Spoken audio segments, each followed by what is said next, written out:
Capítulo 25.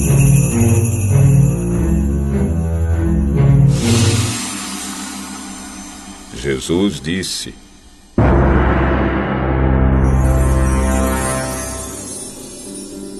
naquele dia, o reino do céu será como 10 moças que pegaram as suas lamparinas e saíram para se encontrar com o noivo. 5 eram sem juízo e 5 eram ajuizadas. As moças sem juízo pegaram as suas lamparinas, mas não levaram óleo de reserva. As ajuizadas levaram vasilhas com óleo para suas lamparinas.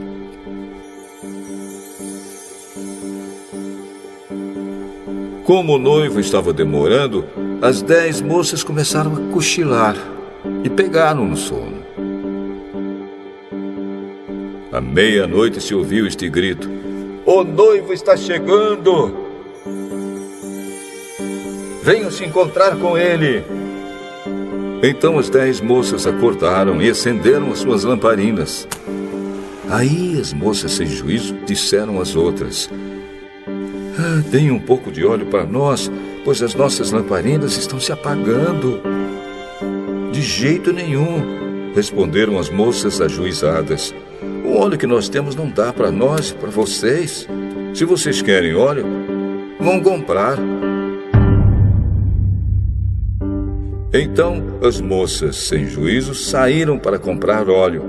E enquanto estavam fora, o noivo chegou. As 5 moças que estavam com as lamparinas prontas entraram com ele para a festa do casamento e a porta foi trancada. Mais tarde, as outras chegaram e começaram a gritar: Senhor, Senhor, nos deixe entrar. O noivo respondeu: eu afirmo a vocês que isto é verdade. Eu não sei quem são vocês.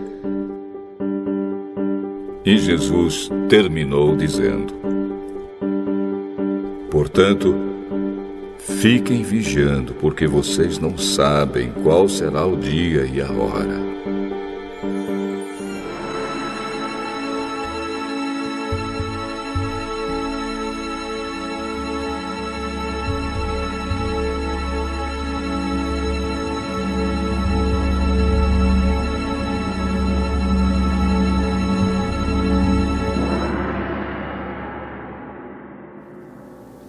Meus irmãos,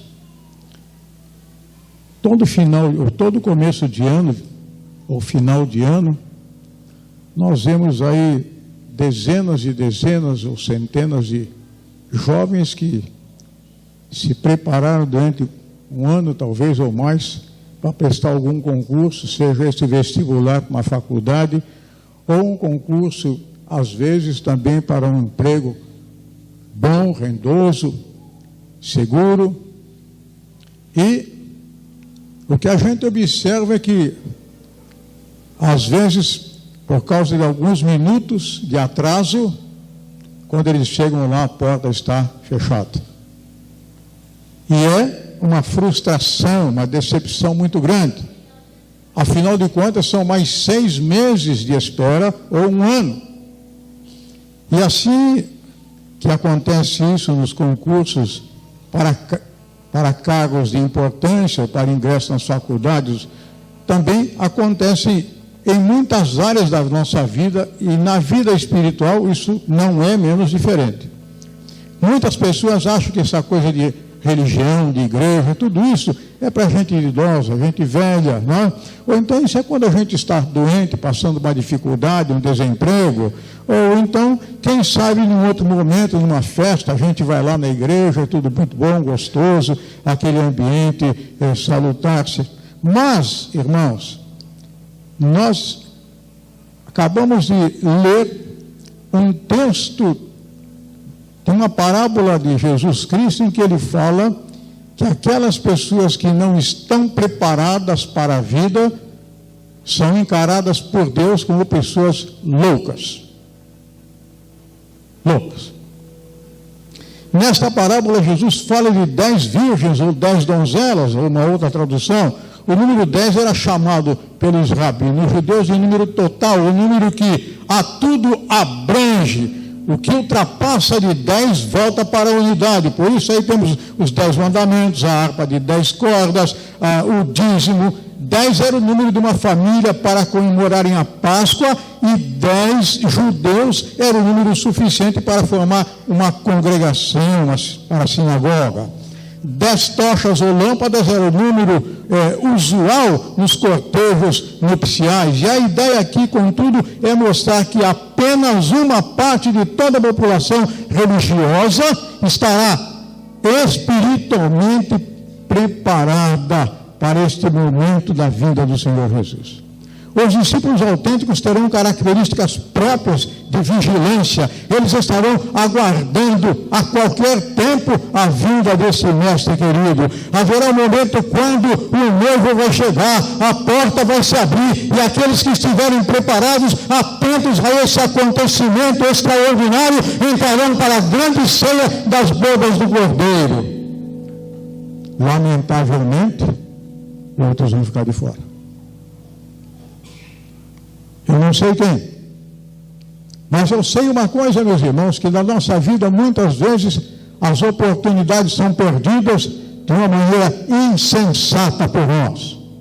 Eu me lembro de um homem que eu visitei no hospital, certa ocasião, e este homem gostava muito de futebol, e ele se dedicou a isso de corpo e alma, inclusive na igreja, ele formou até escolinhas de futebol, e ele só fazia isso. Era um homem que não se preocupava com a sua vida espiritual, dificilmente ele se assentava num banco da escola dominical para ouvir e aprender alguma coisa da palavra de Deus. E este homem um dia foi acometido de uma doença muito grave. Eu o visitei no hospital, ele disse: Ciro, sabe de uma coisa? Eu sei que Deus vai me curar, e a hora que eu sair daqui, você vai ver o que eu vou fazer na vida da igreja.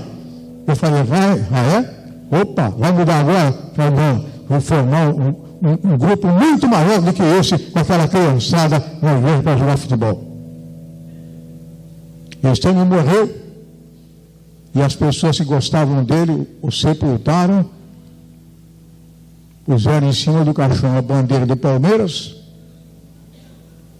e uma bola de futebol. Coitado do time do Palmeiras, está morto. Com meu respeito aos palmeirenses.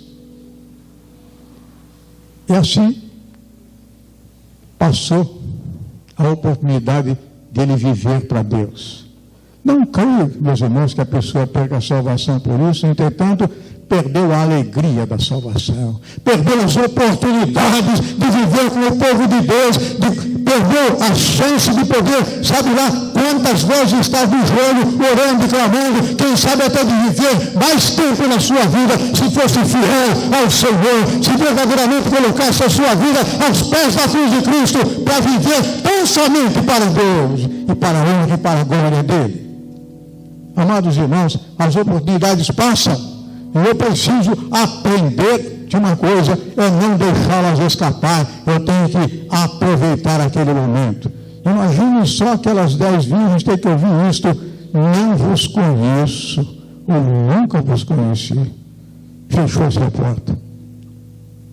O que viria depois disto? O que era que ia acontecer? O que eu sei é que para uns poucos é tristeza profunda, angústia, amargor. Para outros, felicidade eterna. Esse dia vai chegar. Eu estou dizendo isso para você com absoluta certeza, a convicção que o seu dia vai chegar. E o meu também. Se Jesus não vier, você vai.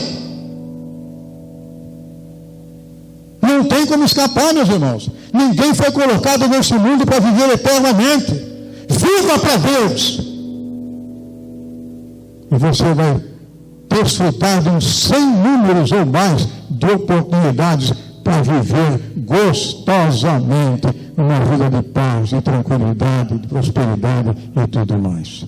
Mas eu queria encaixar aqui apenas 3 aspectos do que estava acontecendo com aquelas mulheres, aquelas moças, aquelas jovens, e que não é bem diferente do que ocorre nos nossos dias. O primeiro deles era um total indiferentismo com relação às coisas de Deus.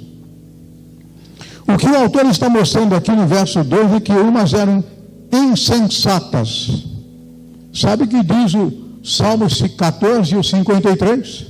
Diz o insensato no seu coração, não há Deus. Em suma, Deus para elas não fazia diferença. Era um homem. Mas pastor, peraí, eu faço oração, eu vou na igreja, eu leio a Bíblia. Para mim não, Deus para mim é real.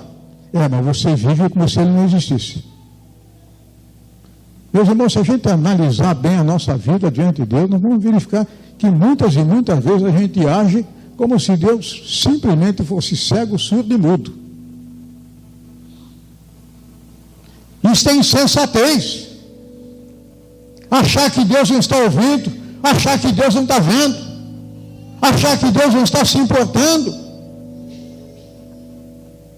Em suma, elas não utilizavam o raciocínio ou a razão para analisar as coisas pertinentes ao reino dos céus. O apóstolo Paulo, em Romanos capítulo 12, versículo 1, diz que o culto a Deus deve ser racional. Em 1 Coríntios capítulo 14, versículo 15, ao falar sobre os dons espirituais, ele enfatiza o orar e o cantar com o Espírito, mas fazendo também com a mente e com a razão.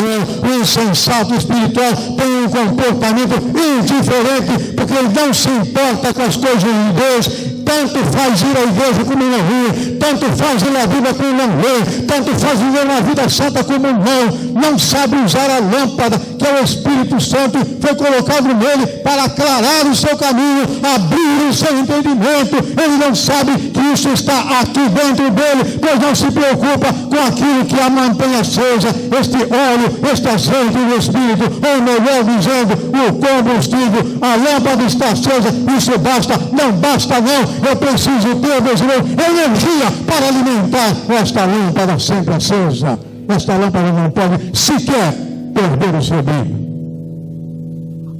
Sabe, amados, o que seria das pessoas que viajam de avião se a manutenção das aeronaves estivessem nas mãos de pessoas insensatas ou irresponsáveis? Nós recriminamos as pessoas que não ligam para nada, não assumem suas responsabilidades diante da sociedade, contudo fazemos a mesma coisa com Deus. Na Califórnia, na cidade de São Francisco, as pessoas sabem que a qualquer momento pode eclodir um terremoto mais violento da história, pois a terra treme quase todos os dias e existe uma fenda na crosta terrestre que passa bem debaixo daquela cidade, contudo elas continuam lá, indiferentes, sem avaliar que poderiam morrer a qualquer momento. Meus irmãos, nós estamos vendo pessoas morrerem de acidentes automobilísticos, ou de motocicleta, ou de outras coisas mais. Aquilo já bastaria para ser um aviso para todos aqueles que dirigem. Contudo, o ser humano continua tão irresponsável, tão indiferente com estas coisas, e ele acaba sendo vítima delas também. Você pode fazer isso com qualquer coisa, menos com Deus. Eu não posso ser indiferente com esse Deus que se fez humano por minha causa, veio a este mundo e morreu por mim no Calvário. Mas, se havia um total indiferentismo, também havia um total despreparo espiritual, evidenciado numa vida religiosa opaca, sem brilho algum. Uma pessoa que está vivendo em função de alguém que ele crê que um dia vai voltar e simplesmente não cuida de estar se preparada para esse grande dia, ela não está vivendo perigosamente. O azeite aqui representa a graça divina, o Espírito Santo, sem o qual nossa vida não tem um falso brilho exterior. Porém, interiormente ela está apagada, não há combustível. Há uma interpretação que diz que o azeite é a salvação de Deus nas almas, e há uma outra que diz que é a regeneração. Aquelas virgens, embora tivessem a lâmpada de religiosidade, isto é, uma profissão externa cristã, profissão de fé externa, não é? Para todo mundo ver, não se preocuparam com o azeite da graça para manter os pavios acesos. Isso me faz lembrar que quando Paulo clamou ao Senhor: Senhor, olha, me tira esse espinho da carne, tu sabes que ele está me incomodando, isso me perturba. Deus, como é que eu vou viver com isso? Deus falou: ó Paulo, a minha graça te basta. Você está vivendo pela graça? Tem gente que acabou perdendo a graça.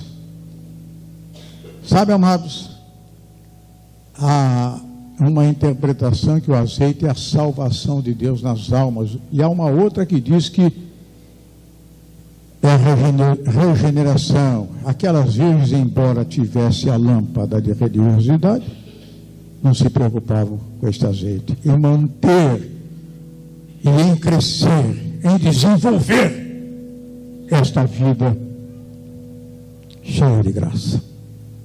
Elas ignoravam totalmente o valor e a necessidade do combustível, sem o qual as lâmpadas se apagariam.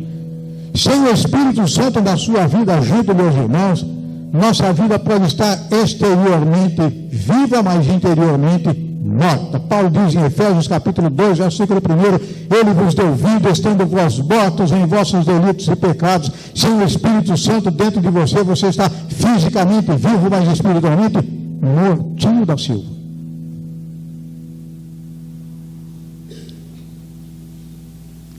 Paulo nos exorta, diz: não entristeçais o Espírito, no qual fostes selados no dia da promessa.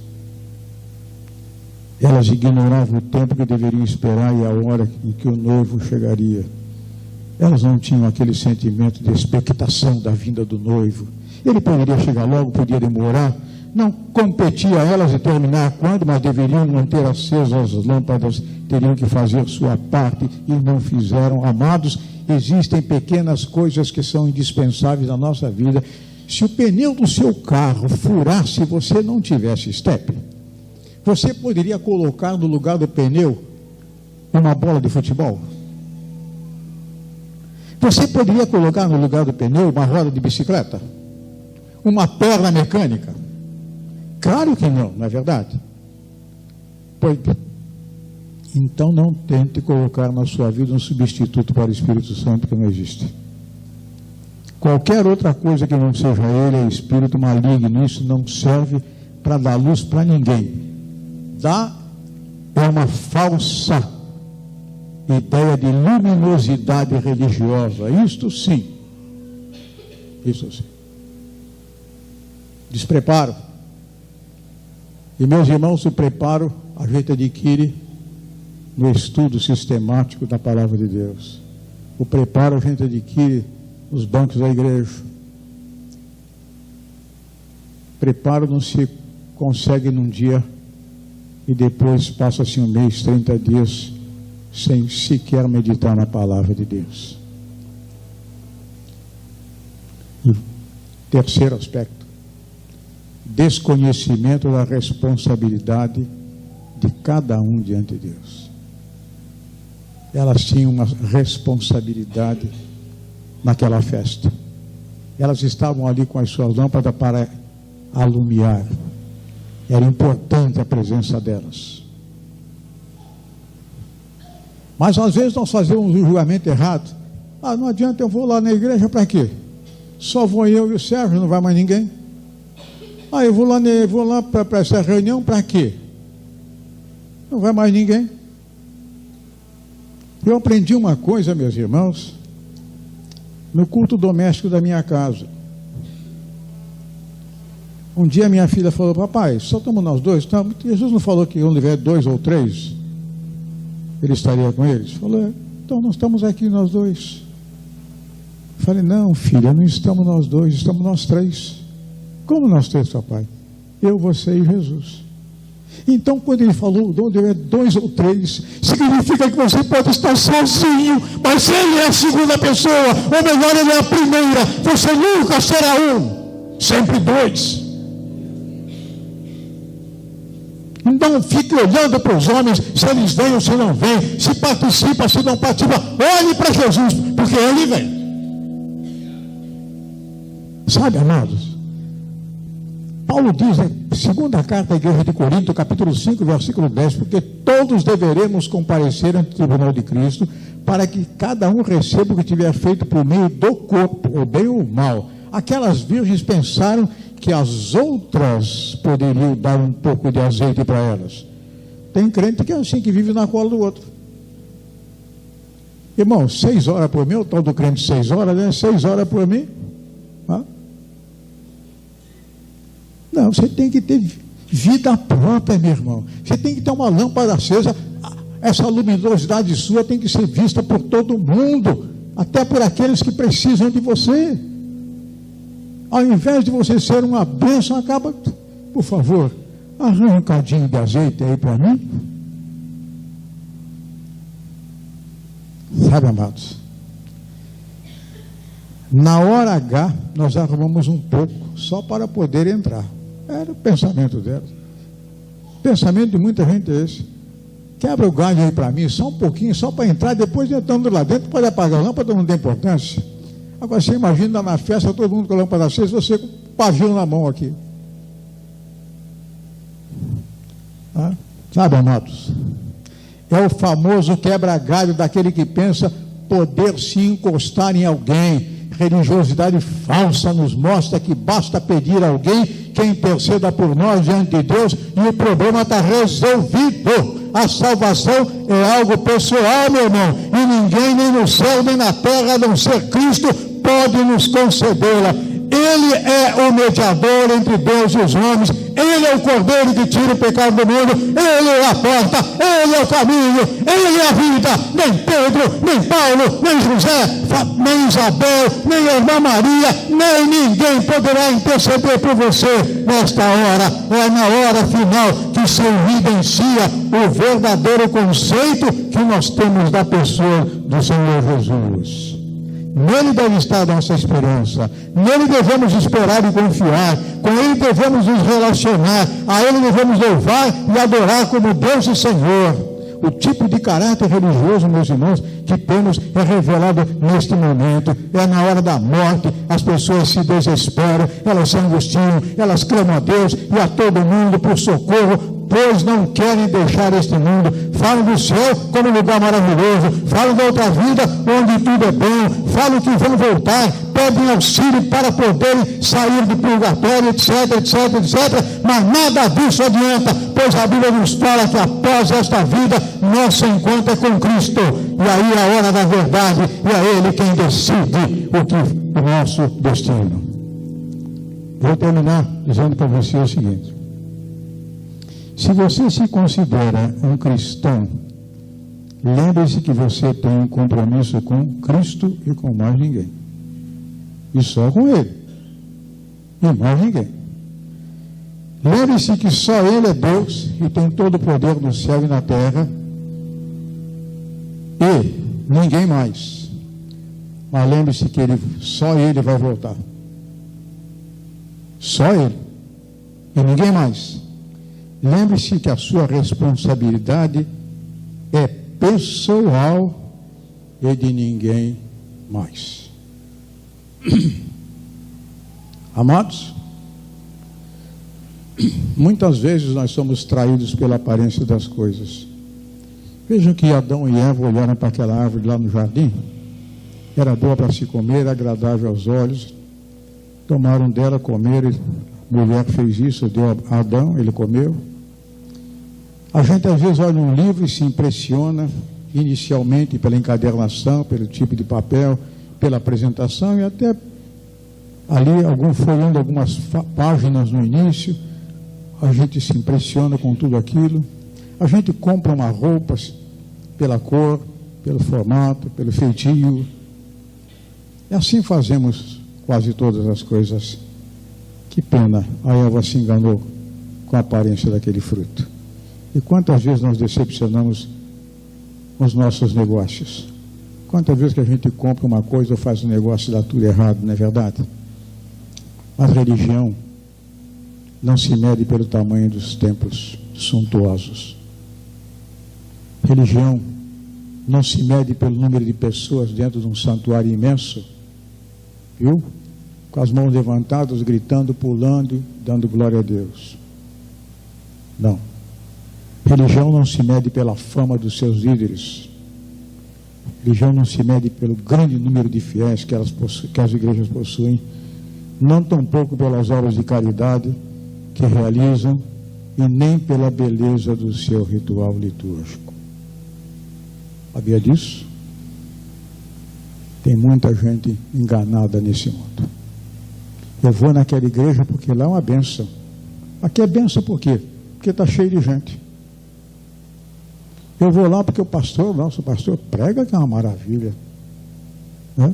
Ele prega e você ouve. O que adianta o pastor pregar se ninguém ouve?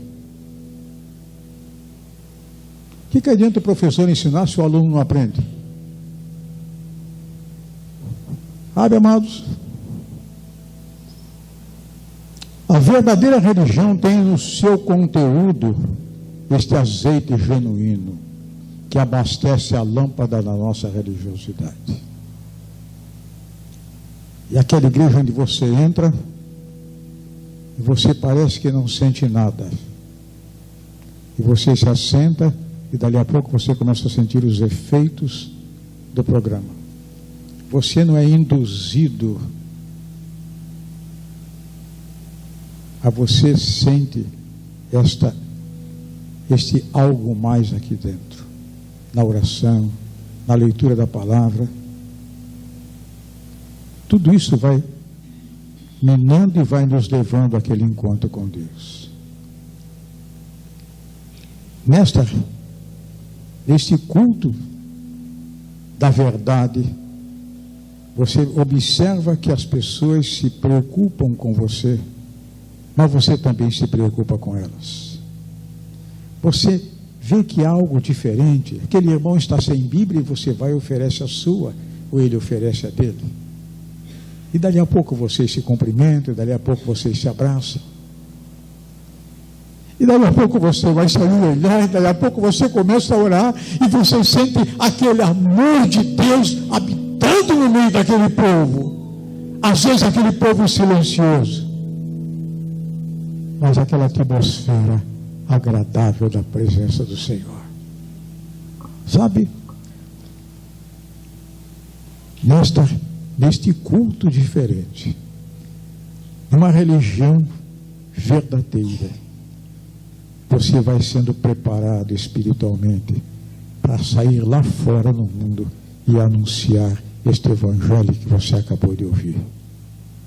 Que tal chegar hoje e dizer para alguém: querido, você sabia que Jesus veio a esse mundo só por sua causa? Deixa eu fazer uma oração com você. Cristo pode chegar a qualquer momento. Você tem responsabilidade, e eu também, de anunciar isto. Você espera Jesus, você vai falar para alguém que faça o mesmo. Você crê que vai ao encontro dele. A porta pode se abrir a qualquer momento, e a hora que ela abrir, lembre-se, toda porta que abre também fecha. E que ela feche depois que você entrar.